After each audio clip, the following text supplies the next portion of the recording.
ይህን አንድ አሳዛኝ ቪዲዮ ተመልክቶ ደግሞ አንድ አሳዛኝ ልብ የሚሰብር ፖስተር ደግሞ ልብ የሚሰብር ፎቶ ተመለከቱት። እንግዲህ የምትመለከቷቸው ወደ ፓኪስታን የሄዱት ከኢራን ሳይድ ተወክለው ለድርድር ደግሞ ለተለያዩ ለንግግሮች ወደ ፓኪስታን የሄዱት እንግዲህ ሜምበር ኦፍ ፓርላመንት የሆኑት ሰው ናቸውና የምትመለከቱት እንግዲህ ማይ ኮምፓኒየንስ ኦን ዲስ ፍላይት ማለት ሚናብ 168 የተባለው ፍላይት ላይ አብሯቸው የነበሩትን ኮምፓኒዮናቸው ደግሞ አብሯቸው የበሩትን ህጻናት እያሳዩ የነበረበት ሰዓት ነው። እንደምታስታውሱት እንግዲህ በጥቃቱ የመጀመሪያ ሰሞኑ ነው በጥቃቱ የመጀመሪያ ቀናት አካባቢ አንድ ትምህርት ቤት ላይ በደረሰ ጥቃት ማለት ነው እንግዲህ ከአሜሪካ ሳይድ በደረሰ ጥቃት 168 በላይ የሚሆኑ ህጻናት መሞታቸው ይታወሳል። ሚናብ 168 ያሉት ይህን በራ ለዛ ነው 168 ህጻናትን ለማስታወስና ብትመለከቱት እንግዲህ ቦርሳቸውና ጫማቸው የህጻናት ትክክለኛ የደም ስቴን ነው ደግሞ ትክክለኛ ደም ላያቸው ላይ ደግሞ ቦርሳቸው ላይ ያለው ደም እንግዲህ አምጥተው አስቀምጦታል። እዚህ ጋር የምትመለከቷቸው የኢራን ውጭ ጉዳይ ሚኒስትር አባስ አራጋቺ ናቸው። ኢራን ዴሌጌሽን ነው ደግሞ የኢራን የድርድር ቲም የምትመለከቱት ሁለት ሰዎችን የያዘ ነው። በቃ ሁለቱ ናቸው መተው ሙሉ ድርድሩን የሚያካሂዱት ተብሎ የሚታሰበው የውጭ ጉዳይ ሚኒስትሩ አባስ አራጋቺና የሜምበር ኦፍ ፓርላመንት ደግሞ የፓርላመንት ስፒከር ደግሞ የፓርላመንት ተናጋሪ የሆኑት ሰውዬ ይህ ሰውዬ ናቸውና ከጀርባ የምትመለከቷቸው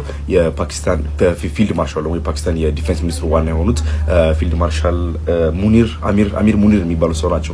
እንግዲህ ሙሉ የሚሊታሪ ጌላቸውን ለብሰው ነው የተቀበሏቸው በትናንትናው ዕለት ምሽት ማለት ነው። ከፍተኛ የሆነ ወታደራዊ አጀባ ይህ ሚራጅ 168 የተባለው ፍላይት እንግዲህ F-16ኖች በፓኪስታን F-16ኖች ታጅቦ ነው እንግዲህ ወደ ፓኪስታን ገብተው ያረፈው ማለት ነው። በተያያዘም እንግዲህ የአሜሪካው የድርድር ቲም ስቲቭ ዊትኮፍ ከዚህ በተጨማሪ ደግሞ የምክትል ፕሬዚዳንቱ ጄዲ ቫንስን የያዘው አውሮፕላን እንደዚሁ በፓኪስታን አርፏል። ሁለቱም እንግዲህ ተራራሪ ቲሞች በአሁኑ ሰዓት ላይ በፓኪስታን ኢስላማባድ ውስጥ ነው የሚገኙ። ድርድሩ እንግዲህ ይካሄዳል ተብሎ የነበረው አርብ ነበር። እንግዲህ ዛሬ ቅዳሜ ነው። ድርድሩ ያልተካሄደበት ምክንያት ምንድነው? ድርድሩ ውስጥ መካተት ያለባቸው ነጥቦች እነዚህ ነጥቦች ካልተካተቱ ድርድር አናደርግም በማለት የኢራን ዴሌጌሽን ደግሞ የኢራን ተራራሪ ቲም አልመጣም በማለቱ ነበርና እነዛ ፖይንቶች አሁን በድርድሩ ላይ ተካተዋል ስለተባለ እንግዲህ ሁለቱም መተው ለድርድር ጠረጴዛ ላይ ይቀርባሉ ተብሎ ይታሰባል። ሁለቱም እርስ በርስ ፊት ለፊት ከመደራደራቸው በፊት ሁለቱም በተለያየ በፕራይቬት ወይ ደግሞ በተለያየ ሚቲንጎች የፓኪስታኑ ጠቅላይ ሚኒስትር ያገኙታል። የፓኪስታን ጠቅላይ ሚኒስትር ሻህባዝ ሸሪፍን ያገኛሉ ተብሎ ይታሰባል። ድርድሩ ምን አይነት ለውጥ ሊያመጣ እንደሚችል አብረን የምንመለከት ይሆናል። መልካም ቀን።